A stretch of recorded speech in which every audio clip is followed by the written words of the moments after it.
I talk. Securing sensitive data, a strange game. Sorry, I kind of ripped off the War Games movie there. The only way to win with securing sensitive data, particularly credit cards that I deal with a lot, is not to play, not to try and do it. I'm Jeff Elliot. I've got a bunch of 3-letter acronyms, 4-letter acronyms, all that kind of stuff. That said, I'm not an InfoSec rock star. I don't have a Tumblr or a tutu, which we all know those things are required from the video. I'm an associate director with Protiviti. Put that in there because we're hiring, so if anybody wants a new job, see me or any of my guys that would rather be fishing. The one credential that I will disclose is I've got 7 years PCI QSA, which I've been around the block a few times and seen the problems that can happen when you try and secure sensitive data. Fine print, things I'm going to recommend, do them at your own risk. Many of them are expensive. If you do it right, that's a great thing. If you don't do it right, somebody will get mad at you. There'll be some products listed later. They're just representative samples from a Google search. No sponsorship of any of that. You need to choose what works best in your environment. My mentor thought I should put that I'm not a lawyer. I'm a consultant. I'm probably not your consultant, but we can probably work something out.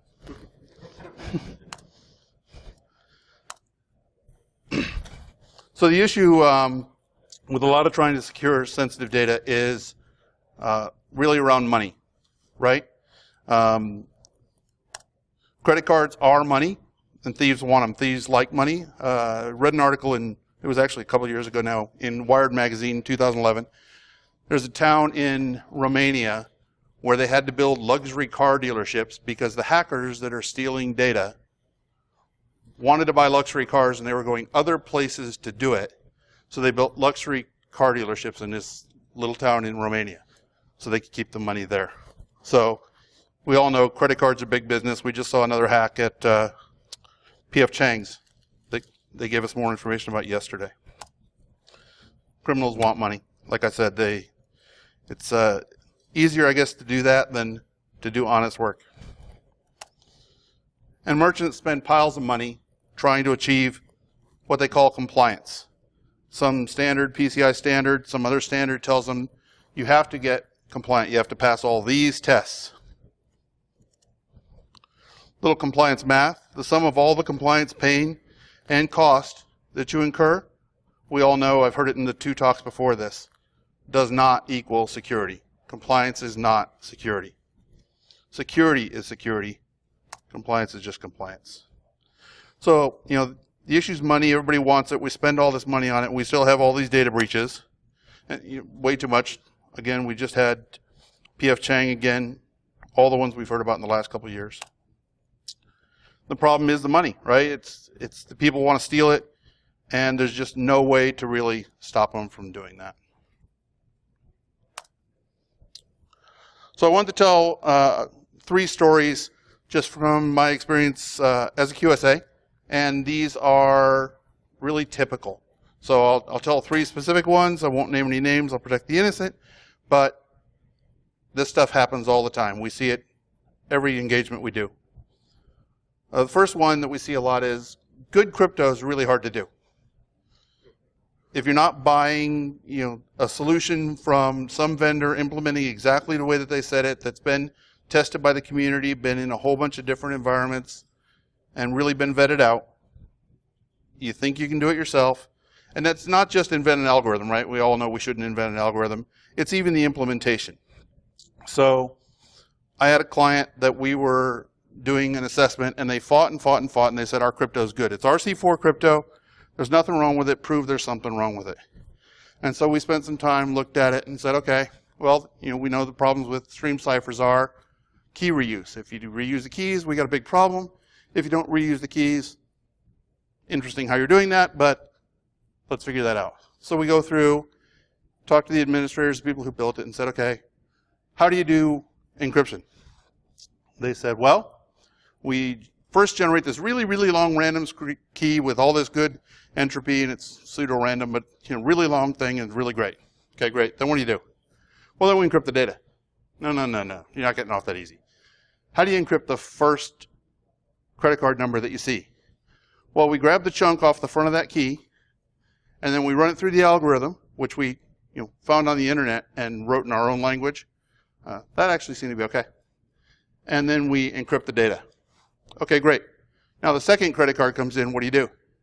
Well, we get some key material and we encrypt the data. No. What key material? Well, that key material off the front again. Okay, do you ever change that key material? Do you ever get anything other than that first chunk off the front? No. Okay, here's a spreadsheet, and your crypto's broken. They changed to AES, so that was a good thing. And it was properly implemented. The next one, some people are going to yell at me. The PCI Council has been saying for a long time that segmentation is isolation and segmentation is not controlled access. Now, in modern day IT environments, trying to actually run a business, this is really painful. You really cannot properly segment modern environments like the military can, because they have all of yours and my money, do that in a merchant type environment successfully. There's always going to be something that has to talk to some in-scope system, and the PCI Council says that that is therefore going to have to be in scope. We talk about there's a new PCI DSS version 3.0 comes effective here. It's actually effective now. You have to do it starting first of next year. And people are freaking out because they're like, well, what's this noise I'm hearing about we have to actually do isolation and not just segmentation like we did it before and kind of let a few things through? Well, they've been using the word isolates since 6 years ago in PCI DSS 1.0 or 1.1. Nobody wanted to hear it. Nobody wanted to do it because it's really hard to do in a merchant environment. So what do? We do as well as we can, right? We limit things. Well, some people do better at that than others. We limit things as much as possible, and then the rest gets allowed through. And we try and talk about how there's no real risk there. They continue to say it in all versions up through current. Jericho, however, was right. We had the PCI scoping group several years ago. Some of those slides were in that kind of beginning thing. And the purpose of that was to try and resolve this and bring sanity to scoping. The problem is exactly what Jericho says here. It was a colossal waste of time and energy. There were like 50 people, hours and hours and hours and days spent on this thing, wrote this paper. PCI Council would not let us release it. And they let us release it as an open source document. So they wouldn't sign off on it like they do most of their special interest groups. And when I first saw Jericho's tweet, because of all the work that I'd put into that thing, I was kind of upset. It's like, well, what do you mean? I don't get it. Because I still was kind of drinking that Kool-Aid if you could actually segment an environment. Then what happened is I started watching, we have a really good pen test group. And I started watching what they were doing.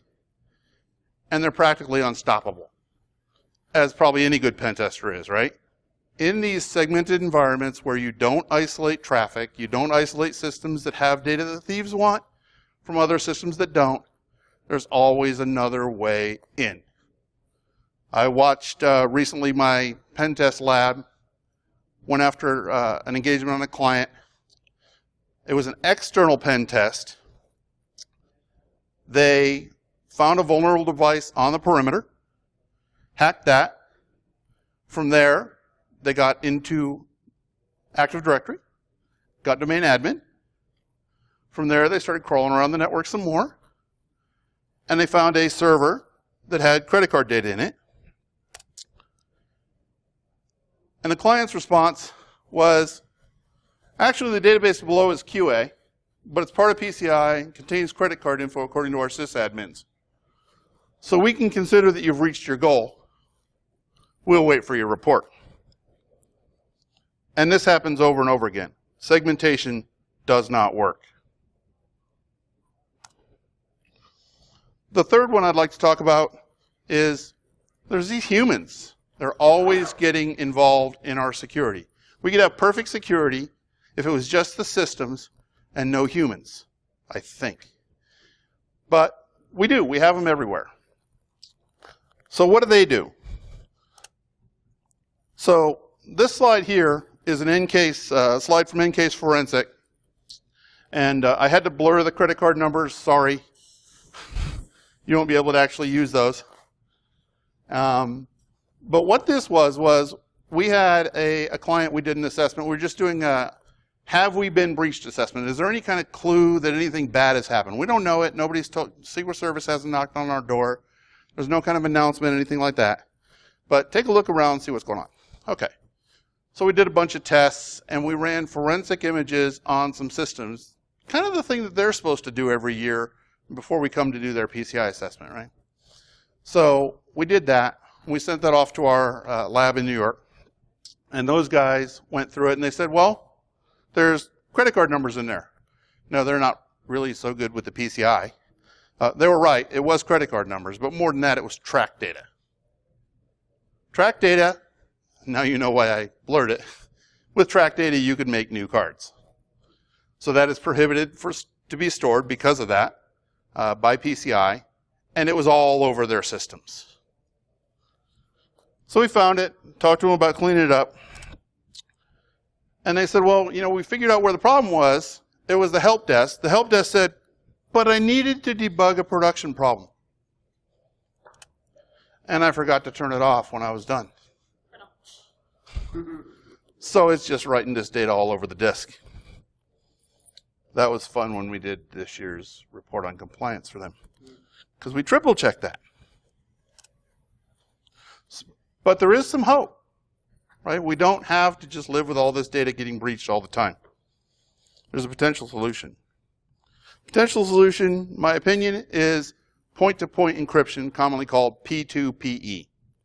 And I put tokenization as a separate item because I don't really care about tokenization. If you need it in order to do things like fraud prevention, customer tracking, those kind of things, and you can't do that on the encrypted values for whatever reason, fine. Do tokenization, doesn't matter to me. So, how do we go about doing that? So the PCI Council has an FAQ, which is kind of our Bible, so we'll have a reading from the sacred guidance today. Did you all bring your PCI Bibles? No? Okay, well, I got mine. So, PCI FAQ number 1086 says, is encrypted cardholder data in scope for PCI DSS? And the key part of this here is in the yellow. The entity in possession of the encrypted data does not have access to the cleartext cardholder data or the encryption process, nor do they have the ability to decrypt the encrypted data, and does not have the cryptographic keys anywhere in the environment, and none of their systems, processes, or personnel have access to the environment where cryptographic keys are located, nor do they have the ability to retrieve them, then up above in the blue, if and only if that's the case, and that gets validated, then that doesn't have to be considered cardholder data. Now, I think that when they were doing that, they were probably thinking about tapes at Iron Mountain, right? Because nobody has the keys to the tapes at Iron Mountain, so Iron Mountain probably doesn't need to be in scope for your PCI assessment. But what it also means is as technology improved over the years, we got to where we can do encryption in ways that all these criteria are met. So the key elements, is TLDR here, the whole FAQ and all that documentation is up on the PCI Council's website. The key things are there can be no keys in the merchant environment. This means that give me the best pen tester, the best hacker, doesn't matter, give them all the IDs, all the credentials, give them domain admin, give them Unix admin, give them root, whatever. There's no keys for them to get. You have to, in order to accomplish that, you have to encrypt at the point of interaction, POI, using a tamper-resistant security module or a hardware security module. Those sound really technical, but it's any modern pin pad. You also then have to get that data back out the other end of the system and only ever decrypt the data at a third-party service provider or at the bank. Therefore, there are no keys in the environment. There's some data flying around, but it's encrypted, and your best attack is brute force. Unless you can get into the TRSM, and that's what TRSMs are built to prevent. But there are only 3, you might tell me, point-to-point encryption solutions, if you go to the PCI Council's website, linked there on the bottom, there are only 3. You get Bluefin PayConnex, EPS Total Care, and Solve Data Shield. Now, has anybody seen any of these implemented? Yeah, I pinged my list of a couple hundred people, and neither have we. But, so what does that mean?